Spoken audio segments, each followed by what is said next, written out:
Bought a house with my own money and down payment, but my girlfriend demanded equal ownership. Then she hired a lawyer and got her parents involved when I refused to add her name to the deed.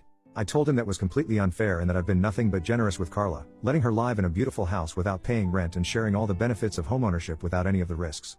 Carla barely said anything during this whole conversation. She just sat there looking uncomfortable while her parents basically attacked me. Finally, I told them that this was between me and Carla and that I didn't appreciate them getting involved in our private business, especially when they didn't have all the facts.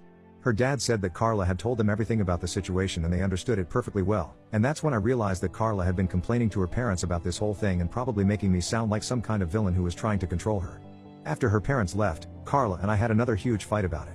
I told her I couldn't believe she had been telling her parents our private business and making me look bad, and she said she needed support from her family because she felt like I wasn't listening to her concerns.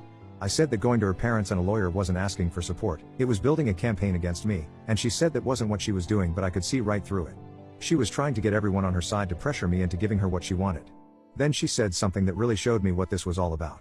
She said that if we ever break up she would have nothing to show for the years we spent together and all the money she contributed to our shared life.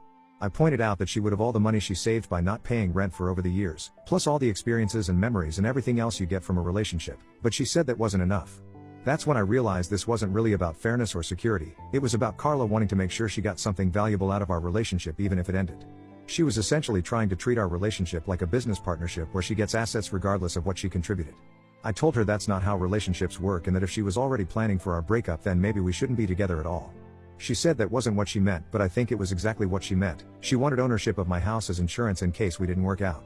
We've been barely talking to each other since then and the whole house feels tense and weird.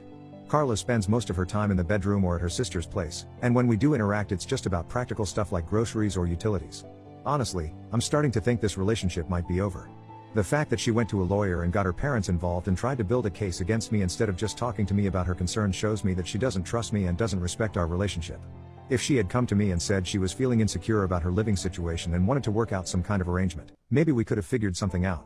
But instead she went behind my back and tried to find ways to force me to give her what she wanted, and that's not how partners should treat each other. I'm glad I found out now instead of after we got married or had kids or something. At least this way I can protect myself and my assets and not end up in some messy legal battle later on. Update 3, Carla moved out yesterday and honestly I'm relieved even though part of me is sad about how everything ended, but I know I made the right decisions throughout this whole mess and I'm glad I trusted my instincts instead of listening to people who said I should just give in to keep the peace. So after my last update things just kept getting worse between us and it became obvious that we weren't going to be able to work through this.